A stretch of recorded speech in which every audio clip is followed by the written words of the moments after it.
আল্লাহ সাক্ষী দিয়েছেন আমার নবী মুহাম্মদ রাসূলুল্লাহ সাল্লাল্লাহু আলাইহি ওয়াসাল্লাম যেখানে আমি আল্লাহও সেইখানে। তাহলে এখানে নবী মুহাম্মদ রাসূলুল্লাহ সাল্লাল্লাহু আলাইহি ওয়াসাল্লামকে অনুসরণ করা আর আল্লাহকে অনুসরণ করা এক বিন্দু পরিমাণও কম না। বেলায়েতি জামানার মধ্যে সকল অলিয়া উলিয়া, নবীর জামানার মধ্যে সকল নবীগণ একজনকে প্রতিনিধিত্ব স্বীকার করেছেন, সেটা হলেন মুহাম্মদ নবী রাসূলুল্লাহ সাল্লাল্লাহু আলাইহি ওয়াসাল্লাম। যারা নবীর অনুসরণ লাভ করেছে বা নবীত্ব লাভ করেছে বা অলিত্ব লাভ করেছে, অলির অনুসরণ করেছে, তারা সকলেই মুসলমান। এর বাহিরে মুসলমানের আর কোনো পরিচয় নেই, তবে নামদারি মুসলমান প্রকাশ করতে পারে সামাজিকতা।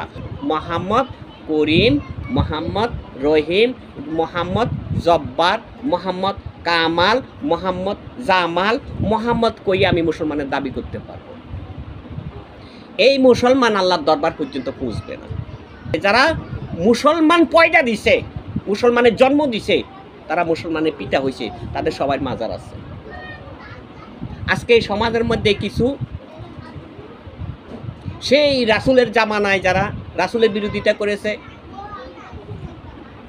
সেই বিরোধী দলের বাতাসগুলা বর্তমান বাংলাদেশে রাজনৈতিক লইয়া ঠেলাঠেলি, এর ভিতরে মাজার ভাঙ্গা ভাঙ্গির প্রস্তুতি নিতেছে। আর একটা কইতেছে মাজার ভাঙ্গা হবে। 2016 সালের ঘটনা, সৌদি আরবের মধ্যে ওয়াহাবি আব্দুল ওহাবের অনুসরণী দলেরা যারা ছিল, তারা বিভিন্ন কৌশল করে একটা মাজারকে বুলডোজার দিয়ে ধাক্কা দিল, ধাক্কা দিয়ে মাজার উচ্ছেদ করলো।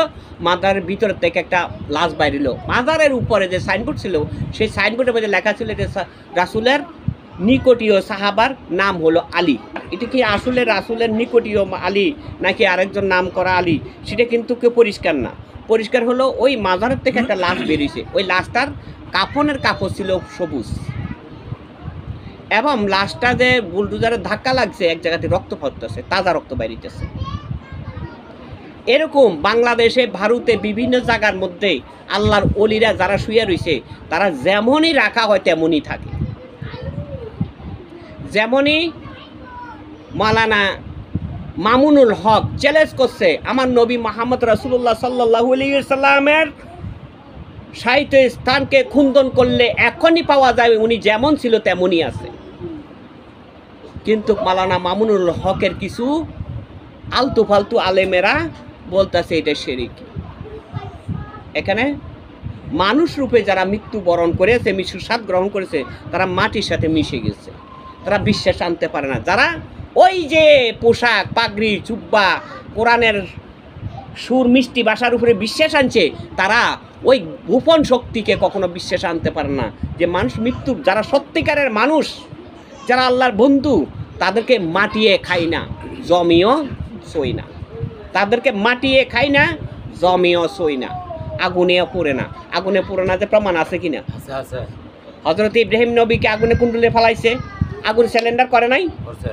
ইউনুস নবীকে পানিতে ফেলাইছে, মাছে তারে রক্ষা করে নাই। মুসা নবী এই পারেতে এই পারে যাবে, লাঠির স্পর্শ করলে পানি 2 ভাগ হয় নাই। খেলা ডাকার আল্লাহর, খেলছে কার মাধ্যম দিয়ে? বন্ধুর মাধ্যম দিয়ে। ওই সকল বন্ধুকে বোঝানো হয়েছে তারা দুনিয়াতে যেমন পরকালেও থাকবে তেমন, এবং দুনিয়াতে থাকিয়া ওনারা যা অর্জন করে তার উপরে আমি আল্লাহর পবিত্রতা থাকে। যদি কেউ আমার রঙের সাথে রং মিশে মৃত্যুর পরে, অর্থাৎ উপাত্নীলা মৃত্যুর সাথে গ্রহণ করার পরেও আমি আল্লাহ তাকে সেই সম্মানটা কিয়ামত পর্যন্ত রাখিয়া দিই। এইভাবে অলিয়া উলিয়া সম্মান রয়ে গেছে। সে বরফির থেকে শুরু করে খাজা বাবা, অমুক বাবা, অমুক বাবা, অমুক বাবা, অমুক বাবা, যার যার এলাকার মধ্যে একটা মাজার আছে। এই মাজারটা হলো এলাকার একটা আলো, এলাকার একটা আলো, পবিত্র। কিন্তু বলছে মাজারকে অনুসরণ করো না, মাজারওয়ালাকে অনুসরণ করো। মাজারওয়ালাকে অনুসরণ করলে আল্লাহকে অনুসরণ করা হবে। এখন এই যে মাজার, একটা মাজার নির্মিত হলো, একটা মাজার প্রতিষ্ঠিত, একটা মানুষ সাহিত্য হওয়ার পরে একটা মাজার হয়েছে, সেই জায়গার মধ্যে কিছু মানুষ আগরবাতি মোমবাতি জ্বালাচ্ছে, জিয়ারত করতেছে, সূরা ফাতিহা পড়তেছে, বা এটা কালাম পড়তেছে, কিন্তু সেই মানুষটা চলে গেছে। সেই মানুষ কাউকে না কাউকে পয়দা করে থুয়ে গেছে না, কাউকে না কাউকে পয়দা করে ঠিক আছে না। বলছে তুমি মাজারকে সম্মান করো, মদিনাকে অনুসরণ করিয়া, কিন্তু আমি যারে রাইখে গেলাম তার মাধ্যমে আল্লাহর হক, হাকিকত, হিকমত তুমি জানিয়া নিও। এখন তুমি তার সাথে সম্পর্ক করলে ওই মাজারওয়ালার সাথে সম্পর্ক হবে, আল্লাহওয়ালার সাথে সম্পর্ক হয়ে যাবে। তুমি তারে বাদ দিয়ে যদি মাজার লয়ে পড়ে থাকো তাহলে চলবে না। তুমি তা মাজারে পড়ি রইলা, কিন্তু মাজার পবিত্র যেমন আছে তেমন থাকবে। যারা মাজারের বিরোধিতা করে তাদের উপরে কোথার গজব নাজিল হয়েছে হবে। মাজারের বিরোধিতা, মাজারওয়ালার বিরোধিতা যারা করে তারা কেউ দুনিয়াতে শান্তিতে থাকতে পারে না, মরণের পরেও তারা শান্তিতে থাকতে পারে না। ভেবেন আমি যে কথাটা বুঝাইলাম সেটা হচ্ছে মুসলমান হলো আল্লাহর সাথে সুসম্পর্ককারী। যাদের সম্পর্ক আল্লাহর সাথে হয়ে যায়, তারা মৃত্যুর পরে সে মৃত্যু মানে সাহিত্য স্থানটাকে আলোকিত হয়ে যায়।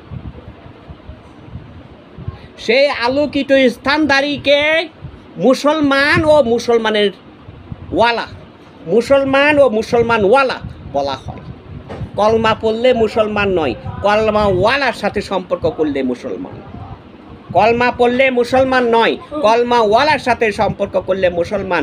যেহেতু কলমার মধ্যে সাক্ষী রয়েছে মুহাম্মদ রাসূলুল্লাহ সাল্লাল্লাহু আলাইহি ওয়াসাল্লাম, সেই ক্ষেত্রে সেই আদি থেকে বর্তমান কিয়ামত পর্যন্ত থাকবে এই কলমার সর্বজনীয় পবিত্রতা।